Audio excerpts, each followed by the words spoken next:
എന്റെ ഫാത്തിമയുടെ പുതിയ വീടിനെ കുറിച്ചൊന്ന് പറഞ്ഞു തരുവോ? വിവാഹത്തിന്റെ ഒന്നാമത്തെ രാത്രി മണിയറയ്ക്കകത്തേക്ക് കടന്നു വന്ന അലിയാര് തങ്ങളോട് ഈ മണിയറയെ കുറിച്ച് പറഞ്ഞു കൊടുത്തവളാട് ഫാത്തിമ. മണിയറയിലേക്ക് കയറി വന്ന ഭർത്താവിനോട് ഫാത്തിമ ബീബി റളിയല്ലാഹു തആല അൻഹ കരഞ്ഞുകൊണ്ട് പറയുന്നു, അലിയേ, ഇതല്ല മണിയറ, ഇതല്ല മണിയറ.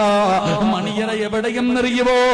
എവിടെയാണ് മണിയറയാക്കേണ്ടതെന്നറിയുവോ? അൽഖബറു അവ്വലു മൻസിലിൻ മിൻ മനാസിലിൽ ആഖിറ. 6 അടി മണ്ണാണ് മണിയറയാക്കേണ്ടത്.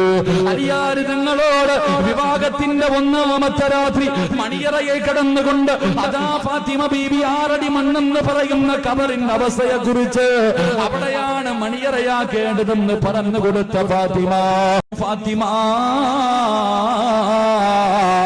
പിണക്കമാണോ ഫാത്തിമ? എന്നോട് പിണങ്ങിയോ ഫാത്തിമ? എന്നെ മറന്നുപോയോ ഫാത്തിമ? എന്റെ സലാം അടക്കാത്തതെന്തേ ഫാത്തിമ? മരണപ്പെട്ടു പോയ ഭാര്യയുടെ ഖബറിന്റെ ചാരത്ത് ഒന്നാമത്തെ രാത്രിയില് ഒരു ഭർത്താവ് ചെന്നിരുന്ന് കരഞ്ഞുകൊണ്ട് പറയുകയാ, സലാം അടക്കു ഫാത്തിമ, പിണങ്ങല്ലേ ഫാത്തിമ, എന്നെ മറക്കല്ലേ ഫാത്തിമ. അവസാനം സലാം പറഞ്ഞിട്ട് മടക്കാതെ വന്നപ്പോ ഫാത്തിമ ബീവിയുടെ മുകളിൽ വാരിയിട്ടിരിക്കുന്ന പച്ചമണ്ണിന്റെ മുകളിലേക്ക് കൈവച്ചിട്ട് അലിയാര് തങ്ങൾ പറയുന്നു, ഖബറേ,